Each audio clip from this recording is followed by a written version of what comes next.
বলো রাজি?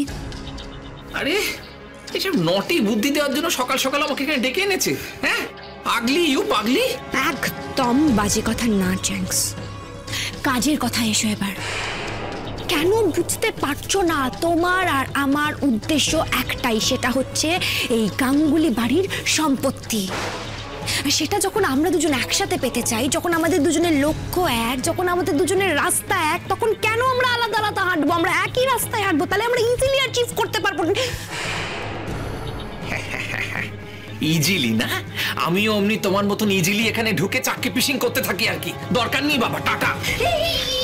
কি কাজটা অনেক সহজ হবে, যা প্রপার্টি পাবে তোমরা দুজনে সমান সমান ভাগ করে নেবে বাস।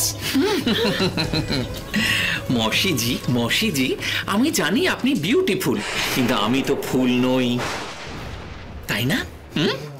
গাঙ্গুলি হাউসের প্রপার্টি যখন আমি একাই পাবো, তখন আমি কেন শেয়ার করব মিসকার সঙ্গে? আর এই যে মিসকা জেলে ঢুকে বসে আছে, কবে বেরোবে কোনো ঠিকানা নেই।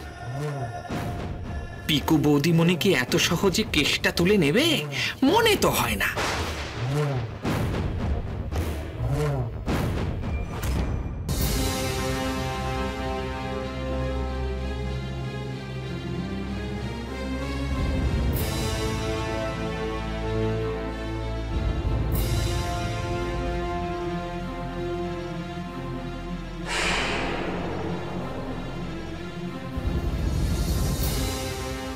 পারবে না, একা একা তুমি কিচ্ছু করতে পারবে না চ্যাংস, সেটা আমি ঠেকে শিখেছি। ঠিক আছে, যখন পারবো না তখন এসে তোমাদের সঙ্গে হ্যান্ড মিলিয়ে চেক করে যাব।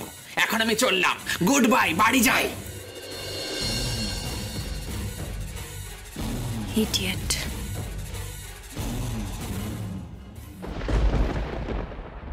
বাস, তাহলে ফাইনাল হয়ে গেল। একটা টিমের ক্যাপ্টেন হলো আমার বোনো, আর একটা টিমের ক্যাপ্টেন হলো আমার ক্যাপ্টেন। ও আমার ক্যাপ্টেন, আমার ক্যাপ্টেন, আমার তো ও ক্যাপ্টেন না রেখে তো ওর ক্যাপ্টেন হইল। কি করলে?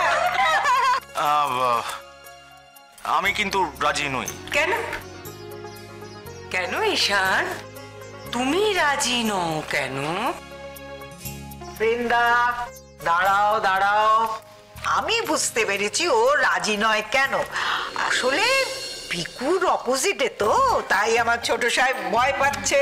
এই না না, একদম না, একদম সেটা কিন্তু নয়। হ্যাঁ তুমি একদম ঠিক বলেছো, ভয়